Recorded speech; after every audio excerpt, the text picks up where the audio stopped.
L'Italia può ripartire. Da Castelbrando le proposte di un gruppo di imprenditori guidati da Colomban. Il guru Casaleggio all'ultimo ha dato forfait.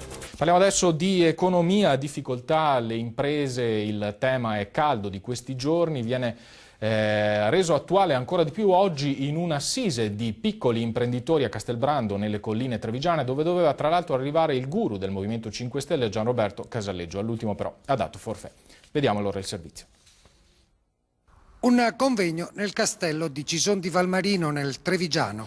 La ripresa possibile secondo un gruppo di imprenditori, in particolare di piccole e medie imprese, riuniti da Massimo Colomban, proprietario di Castelbrando, che con la sua Confapri non risparmia critiche anche a Confindustria. Dobbiamo velocizzare la capacità di innovare l'Italia a livello governativo, ma anche a livello associativo. Noi qui siamo con una quindicina di associazioni, ma principalmente API Industria Vicenza, proprio per unire le forze. Noi siamo dell'idea che è opportuno che le imprese possano anche rimanere piccole, però devono mettersi assieme per diventare grandi quando si propongono al mondo esterno. Invitati all'incontro amministratori, legislatori, politici. L'ospite più atteso, Gianroberto Casaleggio, ideologo del Movimento 5 Stelle.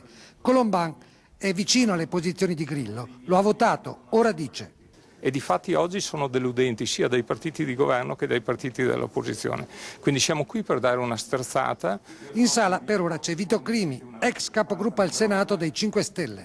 Le piccole e medie imprese per noi sono uno dei 3 pilastri fondamentali, insieme al nessuno deve rimanere indietro, quindi il reddito di cittadinanza e la ricerca, i 3 pilastri fondamentali per uscire dalla crisi. Interviene l'assessore regionale Elena Donazzan. La rabbia degli imprenditori deve essere tradotta dalla politica, afferma. Io credo che la nostra regione abbia dato risposte concrete, non siano sufficienti, dobbiamo darne ancora di più, serve tanta coesione e partecipazione. Simona Bonafè è parlamentare del PD, vicino a Matteo Renzi. Me lo auguro anch'io che si arrivi presto ad aggredire i problemi veri e non a offrire pannicelli caldi come è stato fatto finora.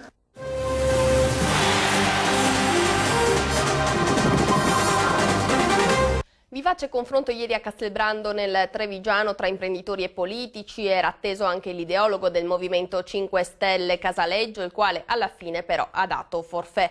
Ha parlato invece il sindaco di Verona Flavio Tosi, in particolare del suo futuro politico, magari in uno scontro con Renzi. Ennesimo appello alla politica per iniziative concrete a sostegno dell'impresa, per ridurre burocrazia e spesa pubblica. Lo lancia la Confapri di Massimo Colomban, dal suo Castelbrando a Cison di Valmarino, nel Trevigiano. Presenti alcuni parlamentari e amministratori. All'ultimo non è arrivato l'atteso Gianroberto Casaleggio, ideologo del Movimento 5 Stelle. Un po' deluso Colomban, che è stato vicino ai grillini. Ci spiace che non sia riuscito ad arrivare, comunque noi guardiamo oltre, stiamo dialogando con molti altri partiti, proprio per far passare tutta questa serie di formule e di proposte di legge che sono indispensabili per far ripartire l'economia. Difatti impresa, ripresa, no? Questo è il nostro slogan. Imprenditori arrabbiati, interviene anche il sindaco di Verona Flavio Tosi, leghista. Anche la mia parte politica ha le sue responsabilità per quello che non siamo riusciti a fare in molti anni di governo. E quindi gli imprenditori hanno il diritto di pretendere che la politica cambi le cose. Va avanti invece la vecchia politica di